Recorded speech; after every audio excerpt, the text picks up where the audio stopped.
우리는 하나님께서 약속하신 삶을 누리는 비결에 대해서 함께 살펴오고 있습니다. 잠언 3장을 중심으로 하나님의 말씀을 함께 살폈습니다. 자, 앞에 우리가 살폈던 말씀 혹시 기억하시나요? 네, 자, 약속의 말씀을 한번. 약속은 기억을 해. 약속은 기억을 해야 되지 않겠습니까? 자, 첫 번째 약속이 뭐였죠? 장수하여 많은 해를 누리는데 평강을 더하시는, 평안함 중에 장수하게 해주겠다 하셨어요. 두 번째, 하나님과 사람 앞에서 은총과 귀중히 여김을 받게 해주겠다, 존귀히 여김을 받게 해주겠다 약속하셨습니다. 세 번째, 우리가 가야 할 길, 걸음을 구체적으로 지도해 주시겠다, 인도해 주시겠다 약속하셨습니다. 네 번째, 지난주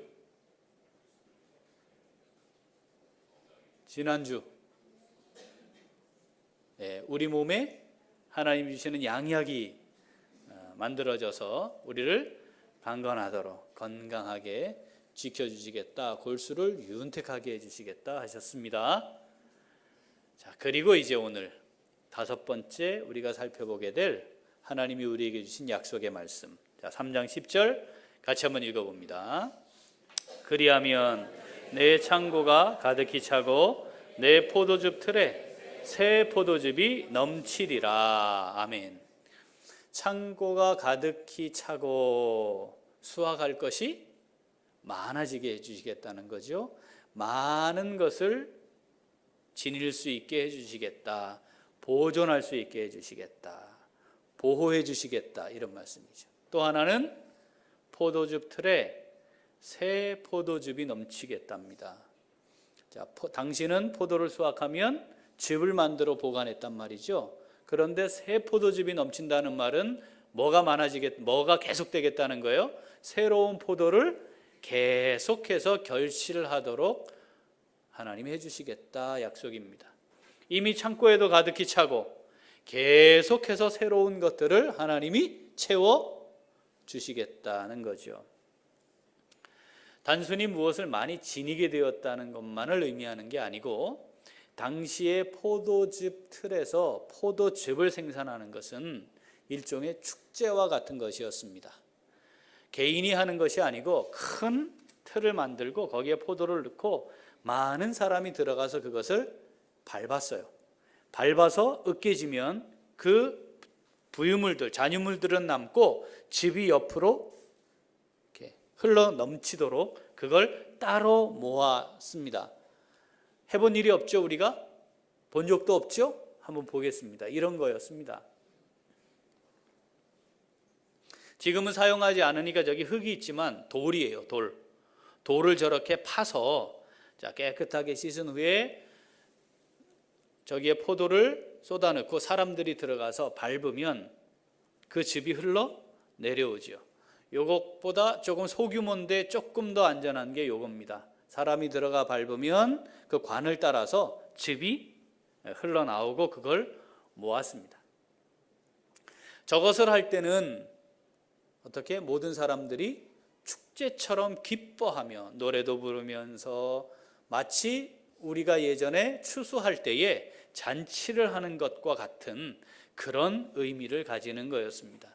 그러니까 창고가 가득히 차고 포도즙 틀에 새 포도즙이 넘친다는 것은 물질적인 측면만이 아니라 정서적으로도 안정된 상태에서 감격하고 감사하고 기쁨이 넘치는 상태로 유지되도록 해주겠다고 하는 약속의 말씀입니다. 자, 보존, 더하심, 보존, 보호, 정서적으로는 기쁨과 감격, 감사가 넘치는 말 그대로 참된 부요함을 누리게 되는 상황.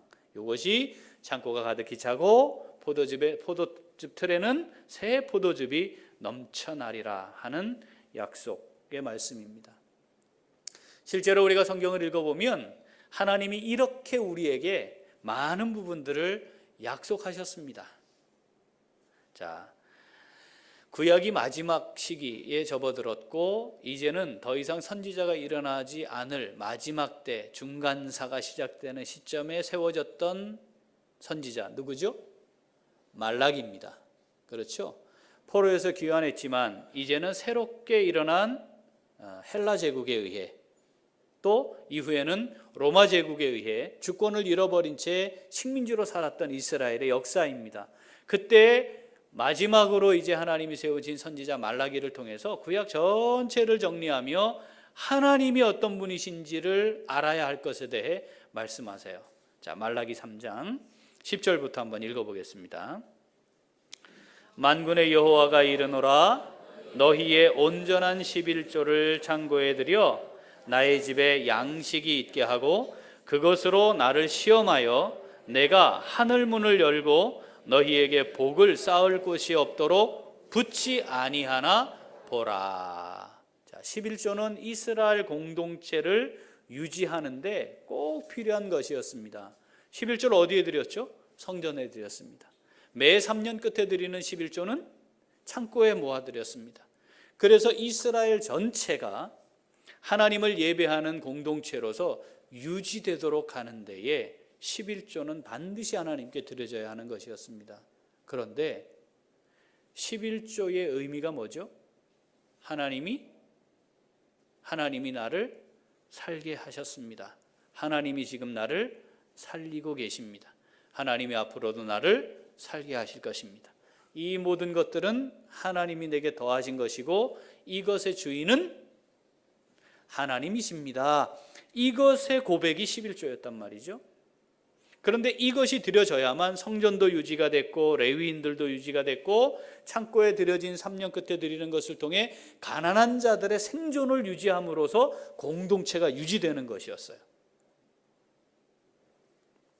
자, 이걸 돈 문제로, 재물의 문제로 접근하는 사람은 얼마나 아깝습니까? 그렇지 않나요? 네. 하나님이 어떤 마음이냐면 말라기에 나를 좀 시험이라도 해봐라 이거예요.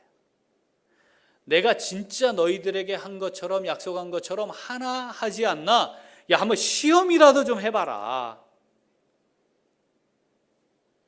이 자녀들을 향한 하나님 아버지 또 구원자 하나님이 이스라엘 백성들을 향해 예비해 놓으신 은혜를 좀 누리는 삶을 살게 하고 싶은데 자꾸 하나님을 향한 믿음으로 하지 아니하고 돈의 문제로 접근을 하니까 이렇게 말씀을 안타까워 하시는 거죠. 야, 좀 시험이라도 좀 해보면 안 되겠냐? 자, 이건 하나님이 더 하시는 겁니다. 자, 11절부터 12절 한번 읽어봅니다. 만군의 여호와가 이르노라 내가 너희를 위하여 메뚜기를 금하여 너희 토지 소산을 먹어 없애지 못하게 하며 너희 밭의 포도나무가 열매가 기한 전에 떨어지지 않게 하리니 너희 땅이 아름다워짐으로 모든 이방인들이 너희를 복되다 하리라. 만군의 여호와의 말이니라. 아멘. 열심히 땀 흘려 수고하고 노력하고 애써가지고 수확할 때가 다 됐어요. 그런데 수확하기 직전 메뚜기가 와서 다 먹어버리면 허사입니다. 포도가 탐스럽게 주렁주렁 잘 열렸습니다. 야, 과거와 비교할 수 없을 만큼 좋은 것으로 수확하게 됐습니다. 그런데 수확하기 직전 태풍이 와서 탁 지나가면 다 없어지는 겁니다. 하나님이 너희에게 주마 말씀도 하시고 뭐라고요? 너희들이 수고하고 애쓰고 내가 너희를 위해 예비한 것을 너희들이 안전하게 누릴 수 있도록 내가 보호해 주마, 이런 약속입니다.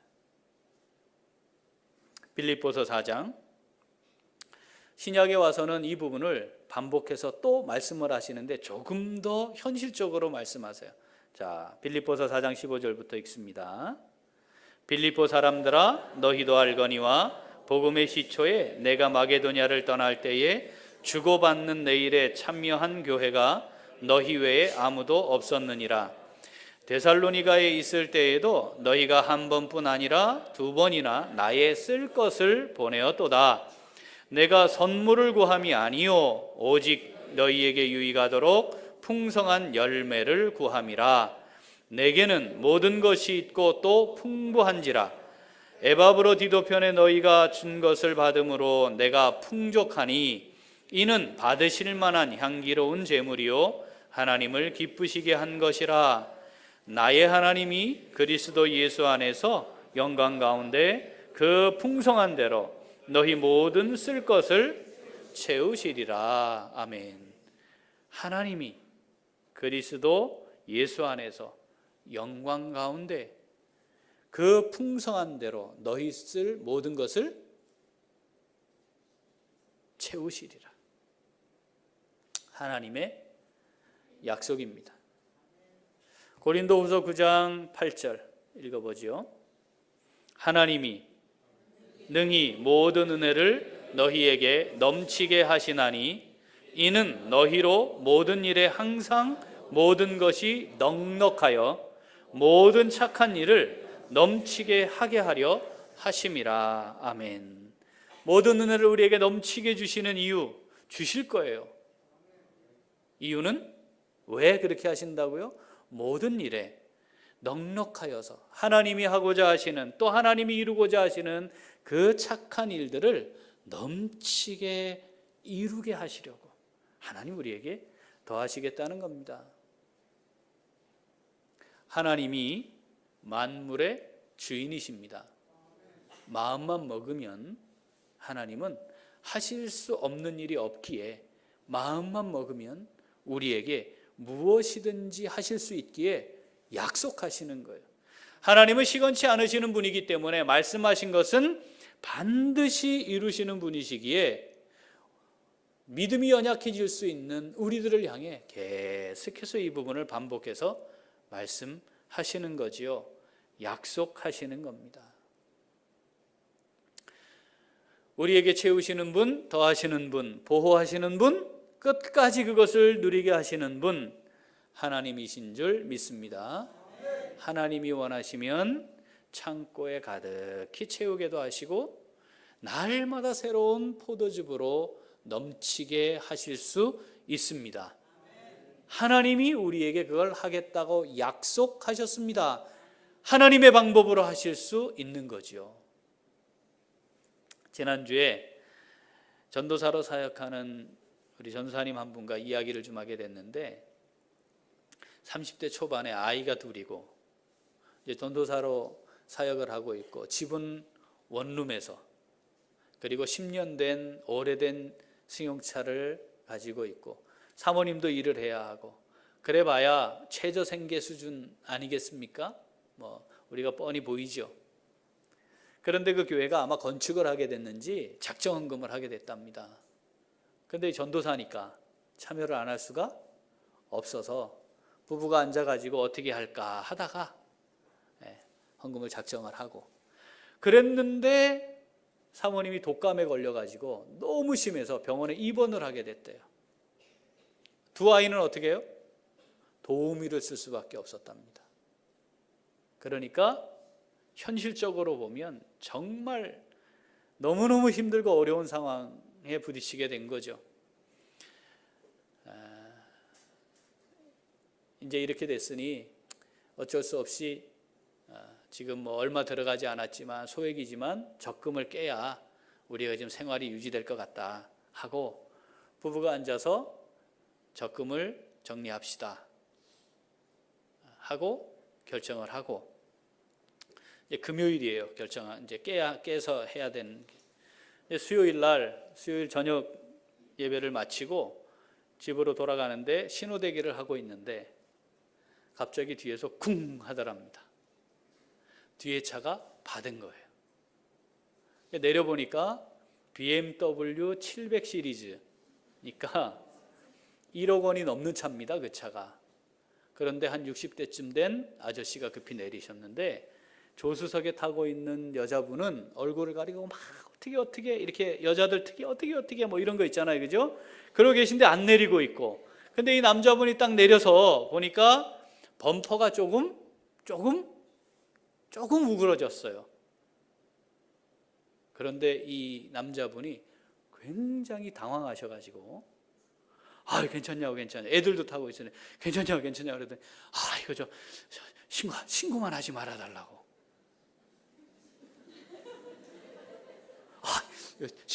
내가 이거 다 변상해 줄 테니까 신고만 하지 말아달라고. 그리고 200만 원을 그 자리에 주고 우리 합의했습니다. 이제 신고 안 하는 겁니다. 알았죠? 그러고는 갔대요. 그래서 적금을 금요일 날 깼다 안 깼다? 안 깼다. 그분이 썩 훌륭한 삶을 사시는 분 같지는 않은데 문제는 돈으로 그렇게 해결해야 될 만한 다급한 일이 뭐가 있는데 하나님은 필요하시면 신호 대기 중에도 역사하신다. 뒤를 자꾸 보세요. 필요하시면 하나님께서 말씀하시는 거죠. 내가 너를 책임져 준다. 걱정하지 말아라. 그리고 내가 원하면 이 세상의 것이 다 내 것인데 내가 원하면 너에게 얼마든지 줄 수 있단다 말씀하시는 거죠. 우리의 창고가 가득히 차고 우리의 포도즙 틀에는 새 포도즙이 넘치리라 하신 이 약속이 우리 모두에게 임하는 하나님의 약속될 수 있기를 소원합니다. 기대가 되잖아요. 이제 그러면 어떻게 하면 이 약속을 받아 누리는 삶을 살 수 있을까? 자, 마지막 이제 천기누설합니다. 자, 첫째. 다시 한번 첫째. 자, 잠언 3장 9절 읽어봅니다. 같이 읽죠? 내 재물과 내 소산물의 처음 익은 열매로 여호와를 공경하라.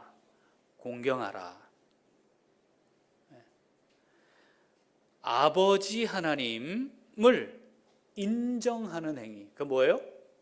공경하는 겁니다.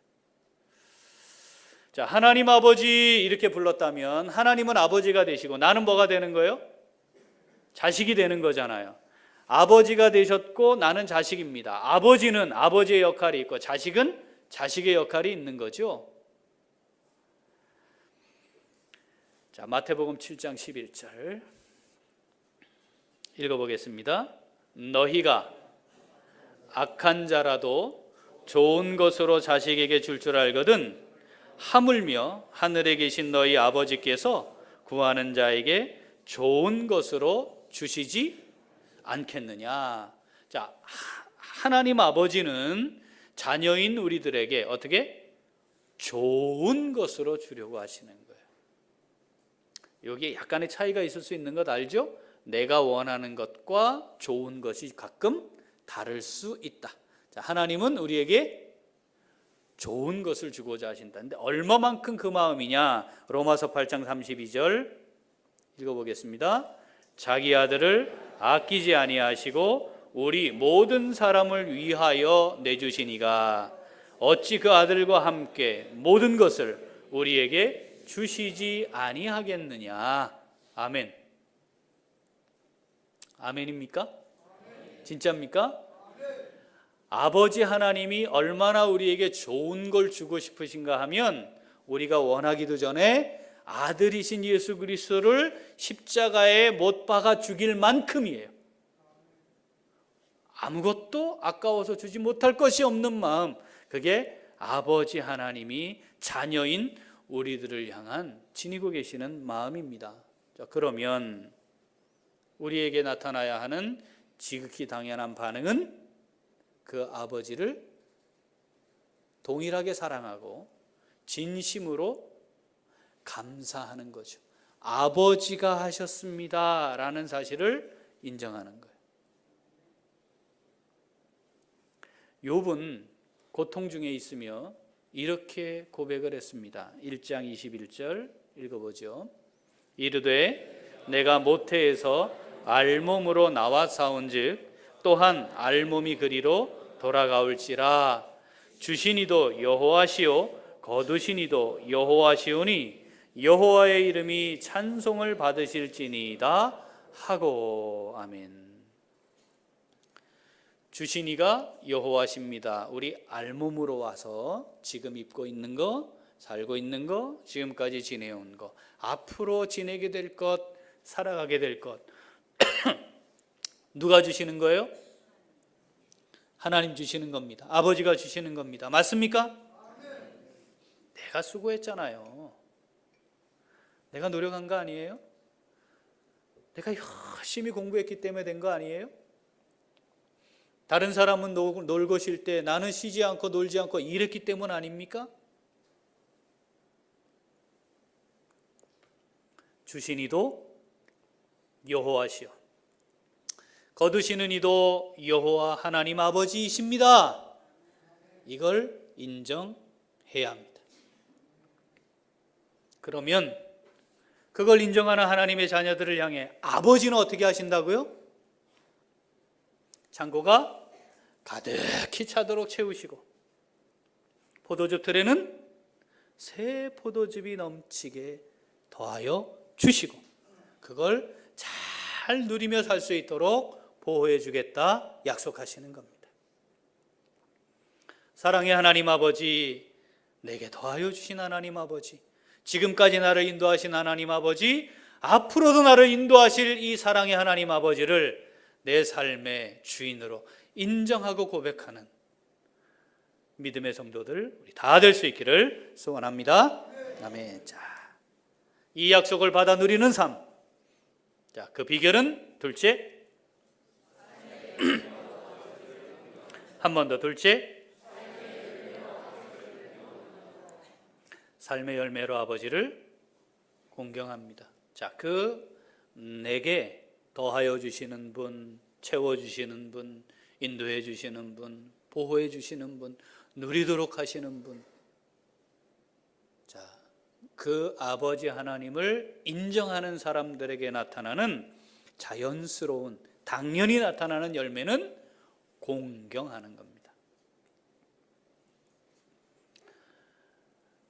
흙수저로 태어나서 부모님들도 참 어렵게 지내게 되어서 가정 형편이 참 어려워서 스스로 알바를 하면서 학비를 벌어가면서 공부를 하고 그렇게 살아야 하는 사람들이 굉장히 많습니다. 혹시 우리 중에 그렇게 해서 어린 시절을 또 젊은 시절을 보내신 분들도 계실 텐데 부모가 내게 별로 해준 게 없어요. 정말 힘들고 어렵게 고생시킨 것밖에 기억나지 않아. 그럼에도 불구하고 나를 낳아주신 그 부모님 공경하는 게 당연한 도리입니다. 맞지요? 맞지요? 네. 내 삶을 책임지셨고 필요를 공급하셨고 지금까지 나를 보호하시고 인도하셨어요. 그리고 내게 아들을 포기하고 내게 구원의 은혜를 베풀어 주셨어요. 그래서 내 아버지가 되셨어요. 누가? 하나님이.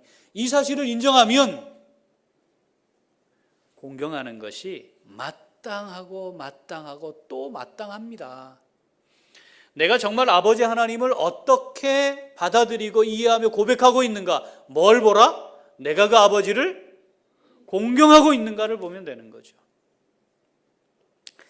자, 하나님의 구원의 은혜를 누리고 살아가는 하나님의 백성이라는 개념이 애굽에서 나온 때부터 시작되었습니다. 자, 그때의 하나님이 이스라엘 백성들에게 말씀하세요. 자, 출애굽기 13장 11절 읽어보죠. 여호와께서 너와 내 조상에게 맹세하신 대로 너를 가나안 사람의 땅에 인도하시고 그 땅을 내게 주시거든. 자, 가나안 땅은 하나님이 인도하여 주신 겁니다. 맞습니까? 이스라엘 백성들이 얼마나 고통 가운데 있었는지 여러분 아세요? 40년 동안 광야 생활을 했다니까요. 그게 얼마나 힘들고 고단했겠습니까? 가나안에 들어갈 때 그냥 딱 빈 땅에 가서 줄 긋고 산 게 아니에요. 37개의 성읍을 탈취해야 하는, 점령해야 하는 정복 전쟁을 한 겁니다. 많은 사람들이 죽어나갔습니다. 정말 힘들고 어려운 과정을 거친 겁니다. 그런데 하나님 뭐라 말씀하세요? 그 땅을 내게 너에게 주는 것이다. 내가 너에게 주는 것이다. 그 땅으로 인도하여 드리거든. 이걸 너희가 인정한다면, 이게 전제예요. 자, 아버지 하나님 인정했죠? 그러면 자연스럽게 해야 나오는 것이 공경인데, 자, 나를 중심으로, 아버지를 중심으로 어떻게 해야 맞습니까? 자, 이번 주 설날 부모님을 찾아가시거나 부모님 계신 곳으로 오실 텐데, 자, 부모님 중심으로, 내 중심으로 어떤 게 맞는 거예요? 부모님 중심이죠. 바로 이 원리인 겁니다. 자, 그렇게 내가 인정한다면, 자, 12절부터 읽습니다. 출애굽기 23장 12절부터. 너는 태에서 처음 난 모든 것과 내게 있는 가축의 태에서 처음 난 것을 다 구별하여 여호와께 돌리라. 수컷은 여호와의 것이니라. 나귀의 첫 새끼는 다 어린 양으로 대속할 것이요, 그렇게 하지 아니하려면 그 목을 꺾을 것이며 내 아들 중 처음 난 모든 자는 대속할지니라. 후일에 내 아들이 내게 묻기를 이것이 어찌 됨이냐 하거든 너는 그에게 이르기를 여호와께서 그 손의 권능으로 우리를 애굽에서 곧 종이 되었던 집에서 인도하여 내실세. 그때에 바로가 완악하여 우리를 보내지 아니하며 여호와께서 애굽 나라 가운데 처음 난 모든 것은 사람의 장자로부터 가축의 처음 난 것까지 다 죽이셨으므로 태에서 처음 난 모든 수컷들은 내가 여호와께 제사를 드려서 내 아들 중에 모든 처음 난 자를 다 대속하리니. 처음 것은 다 하나님께 드리라. 이것이 소위 초태생, 처음 태어난 것에 대한 규례로 자리를 잡았습니다. 무슨 얘기냐 하면, 이스라엘 백성들이 하나님이 약속한 땅에 들어가 살게 될 때에 이제 무엇인가 하나씩 받게 되는 거죠. 농사를 지어서 수확을 하게 되는 거죠. 가축을 길러서, 그렇죠? 또 가축의 새끼를 또 얻는 거죠. 그럴 때에 어떻게 하라? 하나님이 내게 더하여 주신 겁니다 라고 하는 사실을 인정하라. 어떻게 하라? 그 처음 것을 하나님께 드리라는 겁니다. 하나님 인정합니다. 하나님 더하신 것이고요, 하나님께서 제게 베풀어 주신 것이고요, 그 은혜로 제가 살아요. 이거 다 하나님 것이에요. 그러냐? 알았다. 처음 것은 구별하여 내게 드려라. 이것은 개인적으로 하나님을 향하여 이 모든 것의 주인이 하나님이심과 내가 하나님의 은혜로 모든 것을 받은 것입니다라고 하는 사실을 고백하는 것이었습니다. 이스라엘 공동체 전체를 유지하는 데에는 11조를 드리는 것이었고, 개인적으로 소유의 문제에서 그것을 고백하는 것은 초태생의 규례로 처음 것을 하나님께 드리는 거였습니다. 자녀들이 물을 거라는 거예요. 아니 아버지 왜 이래요? 우리도 지금 힘들어 죽겠는데 이걸 또 하나님께 처음 거라고, 이거 뭐예요? 11조 드리고 이것도 하고 뭐예요? 그러면 얘기해 주라 이거예요. 하나님이 애굽에서부터 우리를 여기까지 인도하신 거란다. 그런데 말이야, 처음 난 것을 드리는 이유는 마지막 10번째 재앙을 통해 우리가 애굽에서 나오게 되었는데, 그 10번째 재앙이 처음 난 것을 하나님이 다 죽이신 거였어. 그러니까 우리는 그것이 하나님의 것임을, 아버지께서 우리에게 더하신 것임을 인정하고 고백하는 의미로 드리는 거야. 얘야, 우리가 무엇이 얼마나 있든 이건 다 아버지 하나님이 내게, 우리에게, 너에게, 아버지를 통해 하나님이 너에게 더하여 주신 거란다. 이걸 알리라는 거예요. 하나님이 주권자로서 소유의 주인이십니다. 아멘입니까? 하나님이 주인이세요. 우리는 받은, 맡은 청지기임을 절대 잊지 말아야 합니다. 출애굽기 13장 16절 읽어봅니다.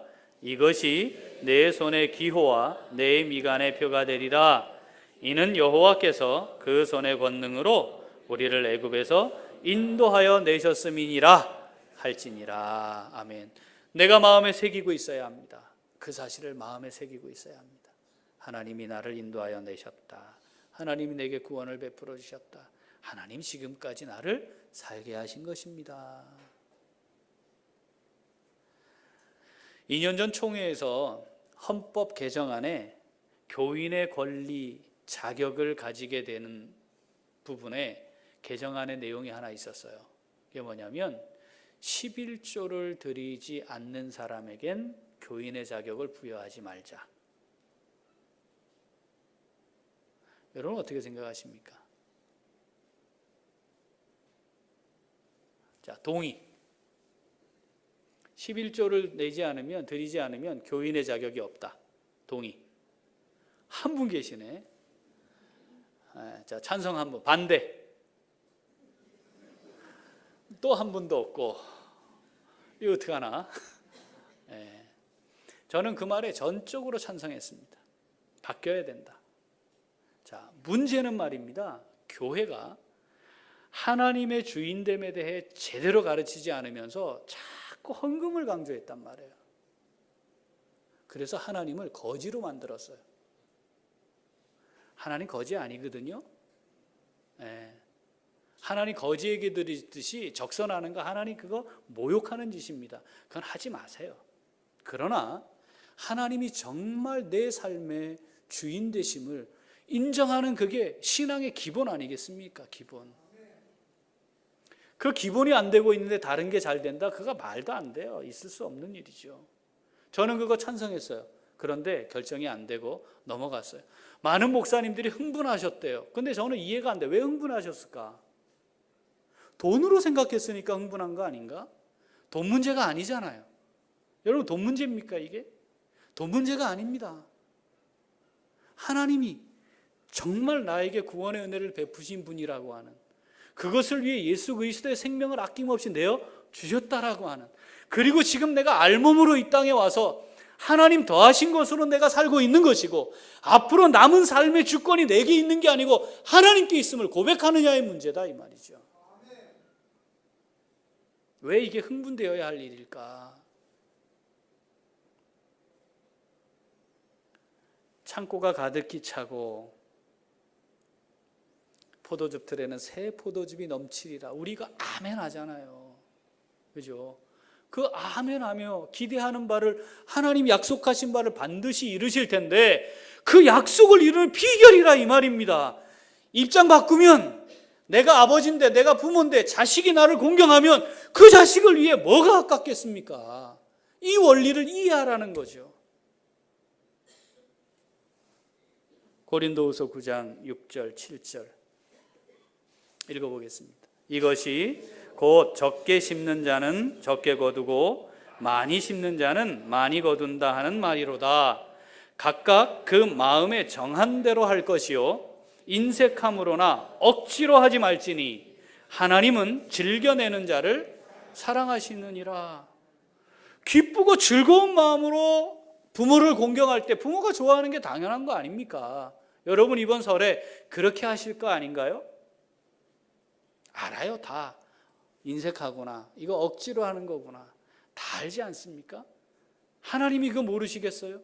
하나님이 뭘 받고자 하시는 겁니까? 우리의 마음을 받고자 하시는 거죠. 하나님이 이걸 정확하게 보여준 사건이 이 인류 역사 초기에 있었습니다. 가인과 아벨이 제사 드렸어요. 제물을 각각의 제물로.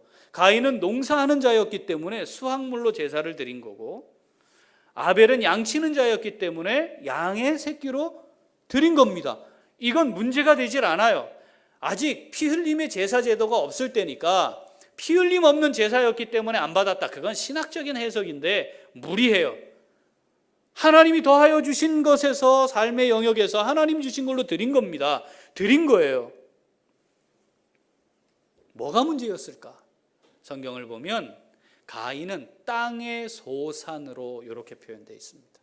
근데 땅의 소산이라는 말을 원문으로 가보면 어떤 덩어리 중에 일부 이런 뜻이에요. 어떤 덩어리들 중에 모여있는, 만들어 놓은 또는 모아놓은 것 중에 일부 이런 표현이에요.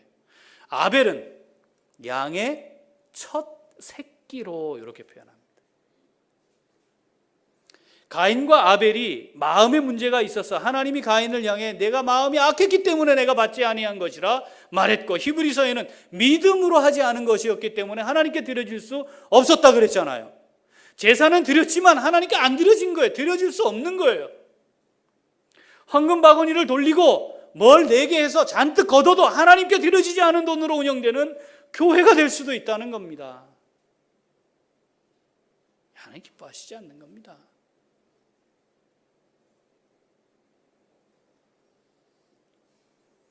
만약에 가인이 하나님을 향한 믿음으로 드려지는 제사로 하나님 앞에 드렸다면 성경이 이렇게 기록하지 않았겠습니까? 땅의 첫 수확물로 하나님께 드렸고.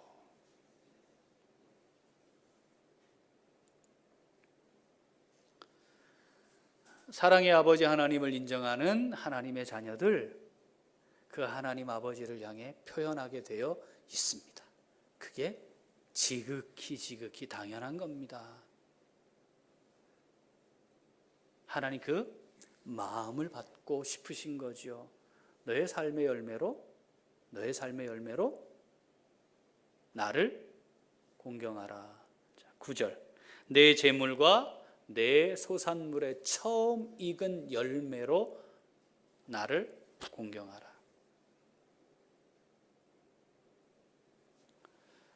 이번 주에 설을 보내시며 부모님을 찾아뵙고 만나고 인사하고 감사함을 표하는 그 마음 기억하시면서 하나님이 내게 더하여 주신 것, 그래서 내가 지금까지 살아왔습니다 고백하면서 우리의 남은 이 땅에서의 날들을 그렇게 하나님 제게 더하여 주심으로 제가 살고 있습니다. 내 재물과 땅의 소산물의 처음 익은 열매로, 그것이 담고 있는 의미를 잘 기억하면서 하나님을 공경하여 내 창고가 가득히 차고 포도즙 틀에 새 포도즙이 넘치게 하마, 이 하나님의 약속, 이 땅을 살아가는 동안 내게 주시는 약속으로 받아 누리는 복된 삶 우리 다 함께 누려갈 수 있기를 소원합니다. 아멘. 기도하겠습니다.